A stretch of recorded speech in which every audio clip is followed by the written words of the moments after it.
Tudo bem. Boa noite a vocês. Boa noite. É um prazer enorme estar aqui mais uma vez, né? Estou já ficando assíduo até demais, então acabo ficando, já nem precisa dizer, o pessoal já diz, ele de novo? É outra vez? Puxa vida. Eu vou ter que ficar preso aqui por causa da gravação e então não vou poder fazer aquilo que eu mais gosto, que é ficar rodando, né? Mas vou pedir que vocês não se acomodem em razão disto. É uma técnica e a gente tem que respeitar a partir do momento em que isso funciona, tem que acatar. Eu não fixei, como não faço, um tema para falar, né? Às vezes é mais tranquilo quando a gente fixa esse tema, porém eu aprendi que ouvir as eventuais dúvidas, os eventuais questionamentos de quem vem é mais proveitoso.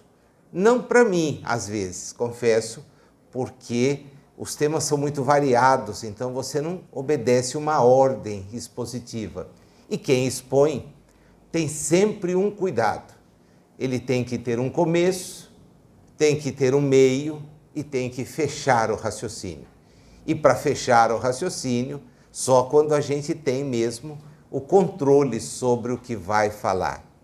Mas tem sido muito produtivo. Então, quando eu conversei com a Lucimar sobre o que falar, disse para ela, prefiro não fixar e vou aguardar que as pessoas apresentem eventuais questionamentos. Se não fizerem, o que a gente faz? A prece e volta para casa. Ainda há tempo de aproveitar a novela das 8. Certo? Pode ser? Então vai, quem se habilita pode começar. Eu vou só repetir aqui a dúvida para que fique registrado caso não consiga. Manda lá.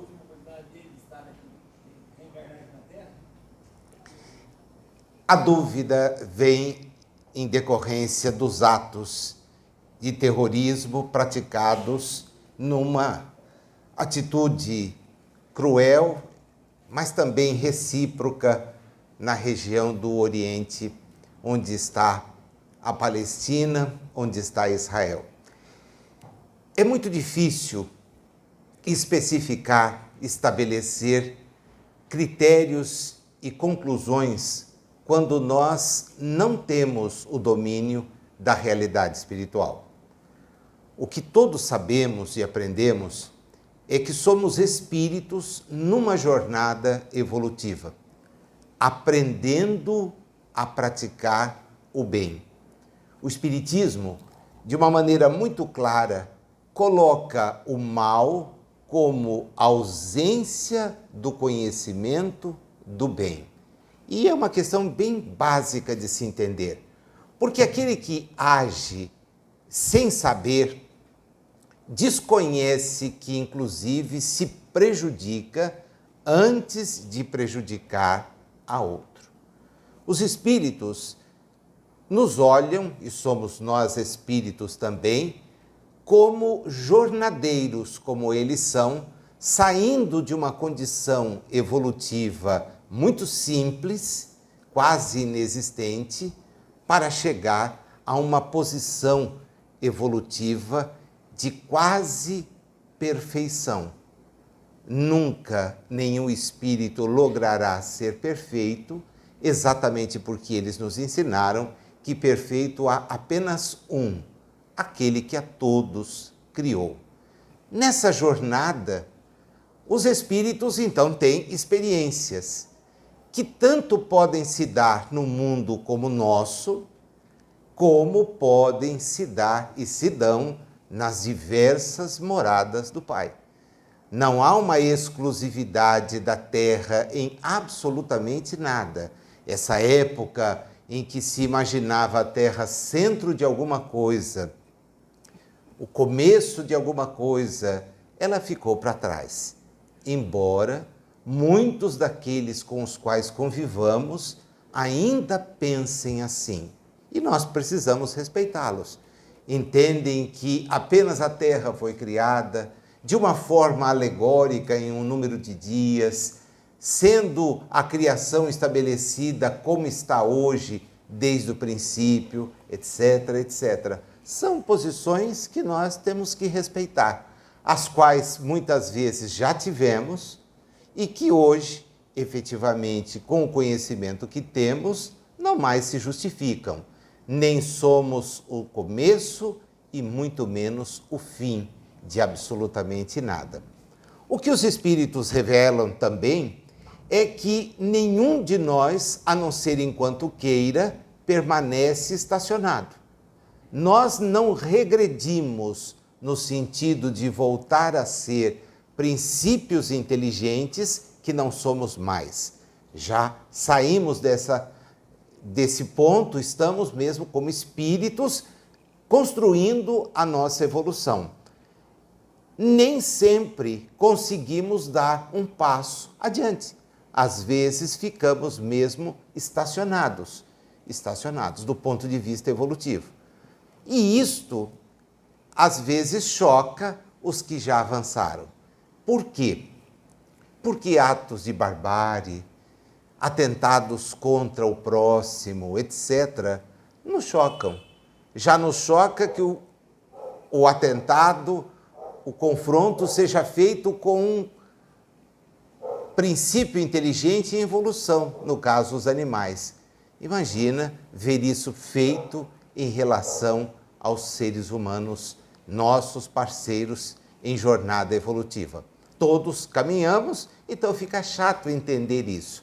Porém, as razões que motivam isto decorrem exatamente da ausência de um conhecimento mais aprofundado daquilo que somos, daquilo que efetivamente somos. As visões religiosas que os homens estabeleceram, elas são fruto exatamente do tanto de informações e de conhecimentos que os homens detêm. Nós já tomamos Deus por vingativo, já tomamos Deus por alguém que nos favorece e por aí afora. Quando, na verdade, o conhecimento vai nos mostrando coisas diferentes. Mas ele está disponível para todos? Sim, está. Mas chega para todos? Infelizmente, não. Até a própria capacidade de compreensão precisa ser, nesse momento, levada em conta. Porque há espíritos em experiências muito iniciais, para os quais informações assim soariam tão complicadas como uma equação matemática para a criança que chegasse à escola no primeiro dia dos seus estudos. É preciso tempo, conhecimento, experiência. Há, em termos de informação espiritual, a ideia de que a humanidade inaugura uma nova era. Esta era é a era do espírito, onde então os homens se conscientizarão de que a transitoriedade em que nós vivemos, ela não é a vida como nós imaginamos. Ela é apenas uma etapa. Uma etapa. E dizem então aqueles que nos informam sobre isso: vai chegar um tempo em que, esgotadas as tentativas de que o homem aprenda essa solidariedade, este dever de viver ao lado do outro, compreendendo e trabalhando para que a vida seja melhor para todos, que o seu acesso a essa possibilidade fique interditado. Não significa que ele estará condenado, mas que ele não poderá mais viver em comunidades onde a concordância, onde a amizade, onde a fraternidade imperem. Ele não reúne condições. Ele então terá que ocupar outros lugares até que aprenda, até que avance e até que consiga. Esta é a regra. Nós, por exemplo, não podemos ir para um mundo celeste. Temos vontade, claro que temos, mas não temos condições. Esse mundo nos é interditado. Por quê? Porque somos tão imperfeitos que, quando olhamos a Jesus, ao invés de tomarmos como ele quis nos mostrar ser o irmão mais velho, resolvemos colocá-lo num altar, distante de nós, como se fosse Deus. Realidade que ele nunca aprovou, que ele nunca confirmou. Pelo contrário, olhou para todos os que estavam à sua volta e nos ensinou: tomem Deus por Pai. Isso foi um choque à época. Essa é uma das razões pelas quais ele não foi aceito dentro do contexto hebreu até hoje, porque leem os hebreus as revelações dos seus profetas, daqueles que estiverem em seu meio, e dizem que Deus, que habita o templo, saiu do templo, foi embora, voltará um dia e fará daquele povo um povo eleito, derrotando todos aqueles que a ele se opuserem. Ora, Jesus ensinou exatamente o contrário. Deus não está em lugar algum. Deus não faz parte do nosso contexto. Os Espíritos reforçaram isso claramente. Há um princípio material, há um princípio espiritual, e fora desse contexto há Deus, o Criador de tudo. Então não faz parte de nada, não integra nada. E mandou a todos que entendessem Deus como um pai. Ora, dizer que é um pai, quando você imagina que é o filho único, significa olhar para os outros e vê-los como seus irmãos. É o aprendizado longo que nós temos que fazer. Longo. Eu não sou muito fatalista nessas ideias de que vai chegar um tempo em que o sujeito não vem, etc. Até porque a destinação da Terra, como de todos os mundos materiais, é desaparecer. Né? Esses mundos não serão habitados e desaparecerão. Pelo menos se tudo que a astronomia nos revela estiver correto e as nossas leituras sobre as imagens também. Há um período em que a vida se manifesta da forma como nós a conhecemos e outros em que ela desaparece, o que é absolutamente normal. Quanto mais primitivo o mundo, mais material a vida. Quanto menos primitivo o mundo, menos material a vida. A ponto de, nos mundos celestes, o espírito não precisar do corpo. Ele é o que nós chamamos a luz, algo que não necessita da expressão material. Ele já evoluiu. Então, as condutas tomadas dessa forma, coletivamente, como é o caso, e por isso todos nós ficamos assustados, elas se repetem individualmente em todos os países, todos os dias, em todas as localidades. São pessoas que matam os parentes próximos, guardam os pedaços dentro de refrigerador, abrem uma vala e enterram essas pessoas achando que não serão encontradas, concretam corpos. Todos os dias, nós tomamos informações assim. E o fato das comunicações nos aproximarem, elas também nos inundam dessa forma. Confesso para vocês que eu estou numa semana de uma tristeza imensa. Uma tristeza imensa. Eu não sou uma pessoa que costuma ser triste, pelo contrário. Mas o volume de informações é tamanho que a tristeza nos invade. Por perceber que há mais de 2000 anos, Jesus nos convida, e naquelas paragens ele andou convidando a que nos amássemos. E percebemos que passados 2000 anos, há aqueles que não aceitam e outros que não partilham das suas ideias. E isto é a realidade. Por culpa de quem? Dele? Jamais. Ele aqui esteve conosco, ensinando, exemplificando e não nos abandona até hoje. Mas por culpa nossa, que insistimos em olhar para nós primeiramente, o egoísmo. Então o sujeito disputa o quê? Um palmo de terra. Disputa a posse de uma carteira. Disputa um tênis. disputa. E se o outro o impedir de obter, ele tira o outro do circuito. Achando, e aqui que é o equívoco, que o outro desaparece. Eu tirei ele da frente. Quanta falta faz o conhecimento, então, espírita? Porque nos diz, primeiro, a morte não é o fim. Por mais que nos doa a separação, e esse é um outro motivo de tristeza da semana, um amigo muito querido voltou à realidade espiritual, o Alexandre Matias de Pederneiras.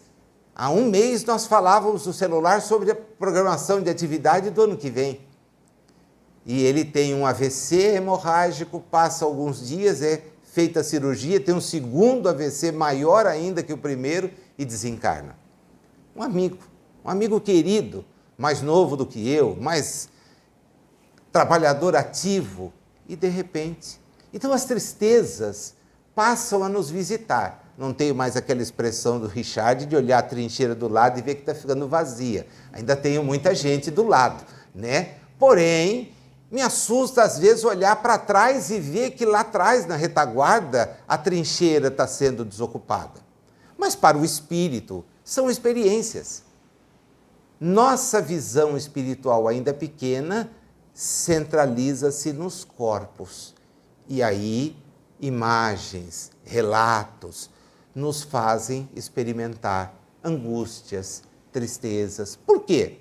Porque temos a experiência da paternidade e nos imaginamos no lugar dos pais cujos filhos passam por isto. Temos parentes, amigos e nos imaginamos no lugar deles se tem que enfrentar situações assim. E isso é bom, porque significa que nós estamos, aos poucos, interiorizando a ideia da fraternidade. E o mundo só será melhor, independentemente dos espíritos que o habitem, porque todos evoluímos quando formos mais fraternos, mais solidários. Por enquanto, os meios de comunicação e os celulares em particular têm nos transformado em solitários vorazes, a ponto de, numa mesa, jantando, duas pessoas que afirmam se amar, porque são enamoradas, casadas, cada uma delas tem um celular na mão e consulta as suas redes sociais. Quando o prato chega, fotografam o prato, cada uma exibe da sua forma e aguarda as curtidas que dali virão. Em casa, um na sala, o outro no quarto, também está à frente de um aparelho assim, está conectado com o mundo, mas não está conectado com o próximo. Ainda temos muito para percorrer. Eu tenho uma colocação. Pode. Você teve Israel? Eu já estive lá. Não conheço Israel. Em duas partes. Sim. Uma parte sempre guerra, outra parte sem turismo. Você pode ir lá, foi turismo, uma boca, não acontece nada com você. E a parte está sempre guerra, está explodindo. Sim. Uma boa, outra boa. É muito sério. Eles institucionalizaram a guerra de uma forma que dá lucro para eles. E o turismo também. O que vem por trás da guerra, os espíritos nos dizem, né? A guerra é fruto da falta de evolução. Pronto. E a falta de evolução faz ter o imediatismo. Ponto final. Vamos lá.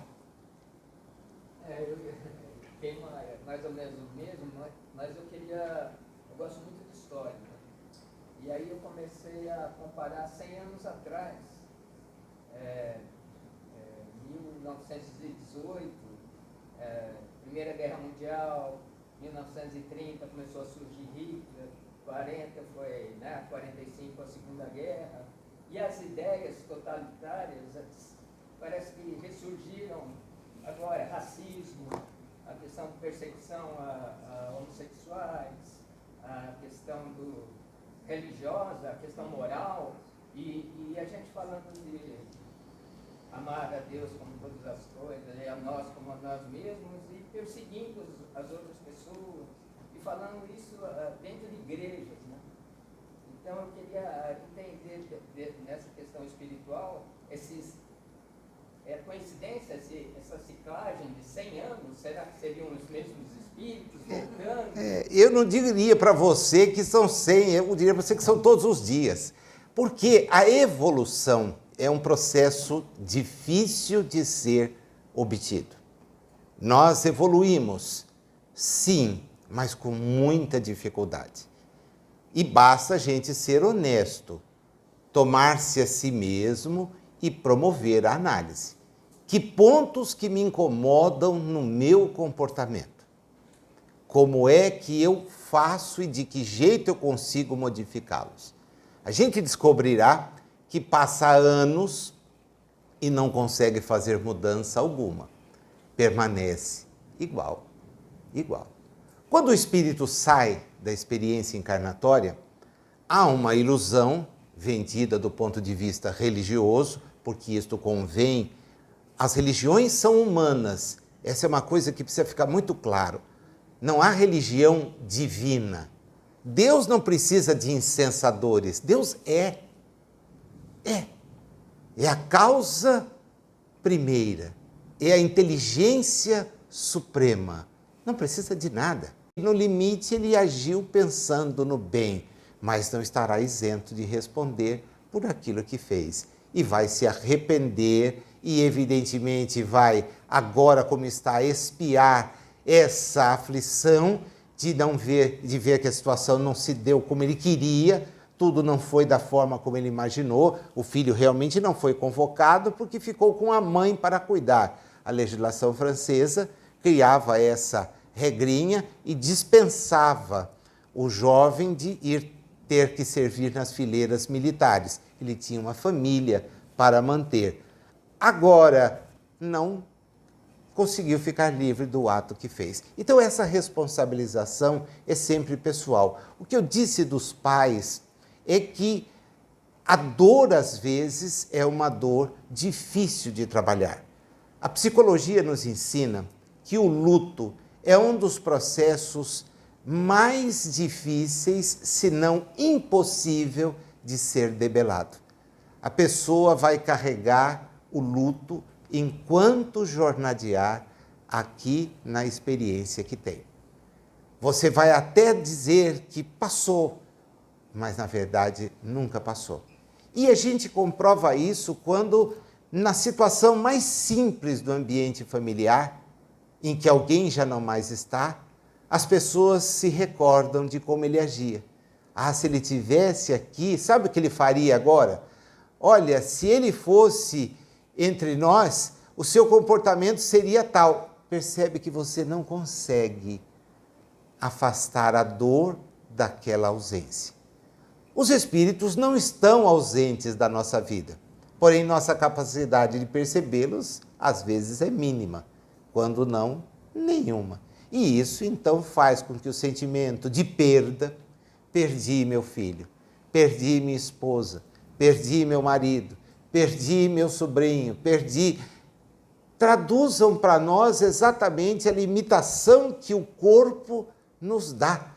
Se não é visível, não é audível, eu perdi. Não está mais no meu circuito. E embora, às vezes, esteja na sala, fazendo tudo o que fazia, atrapalhando até com vibrações, sem entender por que está ali, o espírito permaneça. Né? E a gente imagina que ele está longe, né? Bem longe. Alguns, de maneira muito infantil, imaginam que está num lugar celeste, né? Nossa, era tão boa, deve estar lá ao lado de Jesus, né? Ajudando, vendo a Deus, e a gente torce para que seja verdade. Porém, dos espíritos que estão na Terra, apenas Jesus, que passou aqui uma vez só para deixar recado, era o único que compreendia a Deus. Todos os demais não têm a exata compreensão sobre Deus. A dificuldade é tamanha que não dá. Agora você me fez uma outra pergunta que é tenebrosa, né? Porque você me dá aí um desafio que é complicado de equacionar. Essa era mais fácil, essa dava para trabalhar. Tá? Vocês entenderam o alcance do que ela quis? Onde ela quer me botar em fria? Né? Por que ela quer me botar numa fria dessa? Como trabalhar? Eu penso que cada um de nós, e você se reportou a alguma coisa que eu teria afirmado numa oportunidade. Você se recorda quando foi? Lembra? Ah, foi no SEAC que eu disse isso. Tá. Então, tá bom. Já nem eu lembrava que tivesse dito isso num pinga-fogo, né? E dependendo... Qual era o contexto que eu estava? Você lembra? Quando as pessoas gostam de ficar pegadas ao sofrimento. Tá. Aí você falou sobre a aflição. A aflição. A primeira ideia que vem é a seguinte: a palavra bem-aventurança nunca foi dita por Jesus. E esse é o primeiro ponto que derruba aquele diálogo mantido às beiras do lago de Genezaré. Por quê? Porque a palavra bem-aventurança não é nem do hebraico, nem do aramaico. E ainda que Jesus falasse em grego, que era a língua comum daquela época, a população para que ele se dirigia não ia ter essa capacidade de entender. Porque maqueroi, que se traduz por bem-aventurança no português, é grego. E é grego no sentido de ventura.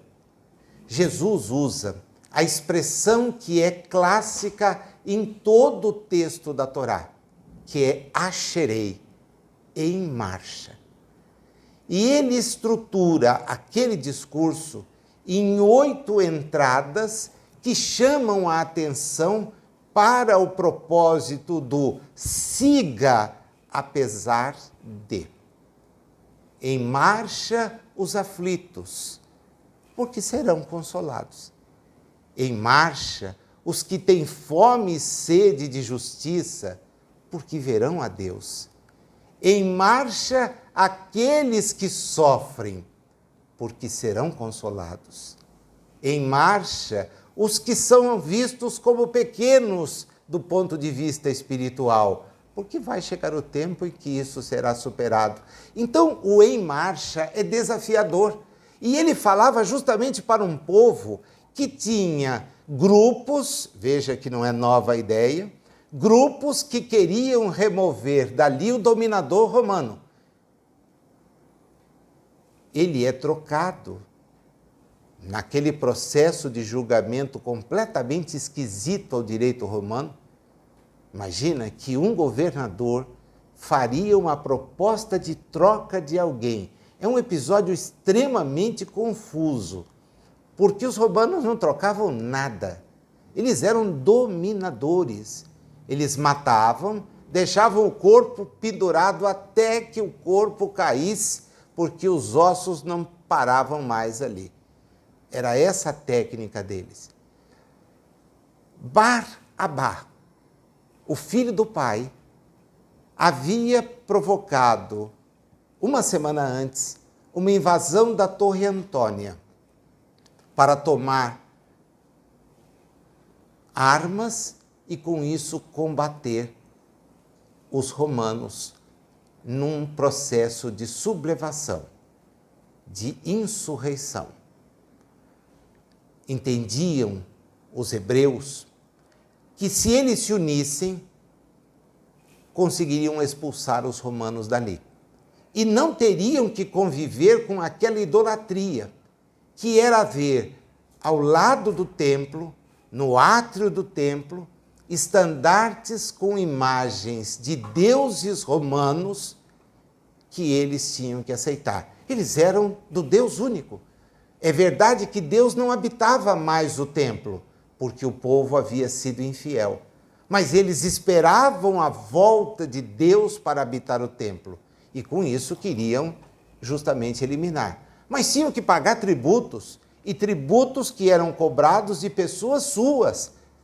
Os centuriões, os legionários, davam suporte, mas quem cobravam eram os hebreus, que eles não aceitavam.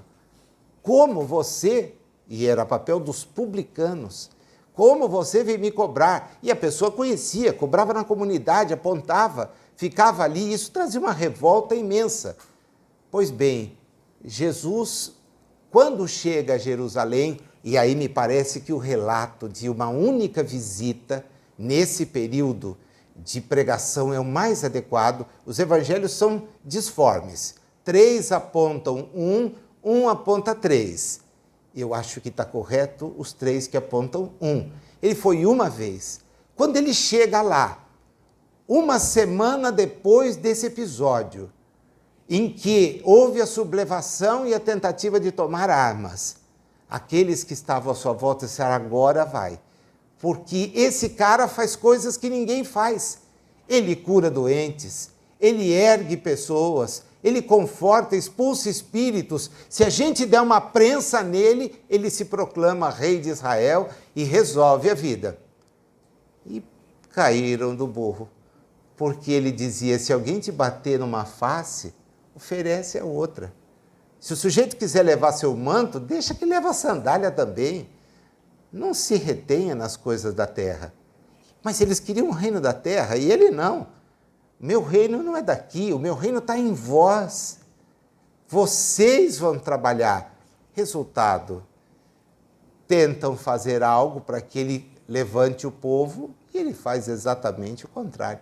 Ele abaixa a cabeça e segue o ritual, sabendo o que vai acontecer. Mas antes, ele tinha deixado prevenido os seus. Eu vou, esse templo vai ser destruído e volto. Vou estar com vocês. Aguardem. É tudo o que acontece. Só que agora já não mais aos olhos de todos. É aos olhos daqueles que tinham condições, porque tinham estado ao lado deles. E ele disse, vocês divulguem isso. E eles vão divulgar exatamente a coisa mais maravilhosa que poderia ser comprovada por eles olhando a volta dele. Ele estava de volta, mas nós vimos ele morto na cruz. Sim, à distância. Ninguém ficou perto, só João e as mulheres. Ele foi sepultado. Quando elas foram lá para preparar o corpo, não encontraram o corpo. E ele estava com eles. Eu não disse que voltava. Estou de volta. Quando o ambiente era propício, se materializava. Pode pôr a mão, Tomé. Sou eu mesmo. Você estava em dúvida? Não acreditou que eles te contaram? Senhor, é você mesmo. Sim, sou eu mesmo. Eu não fui ainda para onde devo ir. Aliás, ele nos consolou dizendo que ficaria conosco até que a gente conseguisse ir. Esse é o ponto mais lindo da mensagem dele. Vou estar com vocês. Vou ficar com vocês. Não vou abandoná-los. Não preciso estar aqui. Posso voltar à região celeste de onde eu sou e de lá. Não, mas vou estar com vocês. E vou conseguir gente para estar com vocês o tempo todo. A última mais forte foi a presença em Paris, em 1855 a 57, 15 minutos por mês para orientar Allan Kardec no trabalho que ia fazer. Vou estar com você 15 minutos. Guarde todas as dúvidas. Apresente que eu respondo. E isso aconteceu enquanto estava sendo preparado. O nosso sentimento, então, vem muito dessa ideia equivocada. Porque quando eu falo bem-aventurado o aflito, o sujeito acha que passar pela aflição vai torná-lo digno de abrir as portas. Há visões religiosas que diz que o mártir é levado para lugares celestes para desfrutar, inclusive, de prazeres que são carnais. É uma visão equivocada. Mas você põe isso na cabeça do sujeito, então ele vai lá, se atrela a uma bomba, entra num mercado, num shopping, explode a bomba, mata um caminhão de gente e aqueles que estavam junto com ele quando foi falada a informação, imaginam, puxa, agora ele está num lugar celeste. E a gente com o conhecimento espírita imagina, como Richard anunciava várias vezes, demorará várias reencarnações para poder restabelecer o seu perispírito.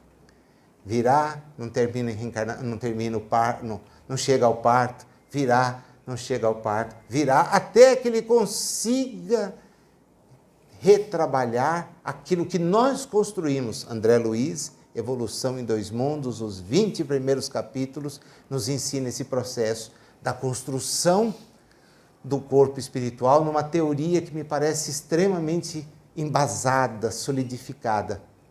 Então nós trazemos essas ideias equivocadas. O nosso sofrimento é sempre maior do que o dos outros. Você já sentou numa sala de espera de médico? É impressionante. Porque se você disser que sente uma dor de tamanho 5, o vizinho diz, a minha é 8,5. A outra que está ali, 8,5 só, a minha é 12. Até que vai chegar o que tem 140% da dor. Ah, remédio nenhum me faz efeito. Pô, então você está perdendo tempo. Se não faz efeito, não toma. Ah, não, mas é que eu tenho que tomar. Mas não faz efeito, é uma contradição. Ou o remédio faz efeito e você toma. Ah, mas ele não faz o que eu quero. O que você quer? A cura. Amigos, a cura nem sempre nos chega. Há moléstias do espírito que a ciência não sabe e não conseguirá tratar enquanto não admitir a existência do espírito. E há moléstias físicas para as quais os tratamentos não existem. Não existem. Você tem paliativos, mas não a solução. E aí vem Emmanuel com a visão do Espírito e nos diz, para muitos, a doença é o remédio. Então, se ele souber suportar a doença, ele terá aprendido. Não é a questão. Então, você tem essa ideia da martirização, do sofrimento, da coisa, e que vem, então, dessa mensagem de bem-aventurados os aflitos. Não, sacode a poeira e anda aflito, porque você está quitando o seu débito. Era isso que ele queria dizer. Mas o sujeito traduziu errado, inseriu uma porção de outras coisas. Hoje é muito difícil a gente dizer o que Jesus falou. O que Jesus efetivamente almejava. Kardec, inspirado por ele, escreve 28 entradas do Evangelho segundo o Espiritismo. E nos diz, essa é a moral que ele nos veio trazer. Se nós entendermos isso, nós estamos entendendo o que ele fez. O resto, diz ele, precisa ser relido. E ele faz. Ele relê os milagres, segundo o livro da Gênese. Ele relê as predições, terceiro livro da Gênese. Ele tem a oportunidade de falar sobre os episódios da moral em todo o Evangelho. E os fatos particulares? Esquece. Porque fatos particulares são simplesmente invenção e acréscimo de copista muitas vezes. Tanto que mostra incoerência. Dá para imaginar o episódio de Jesus no templo, depois de ter ensinado que Deus é Pai, mandando cada um se recolher intimamente e orar, ter chegado num lugar, passado a mão num chicote e saído batendo em todo mundo que estava ali, dizendo, expulso daqui, estão acabando com a casa do meu pai.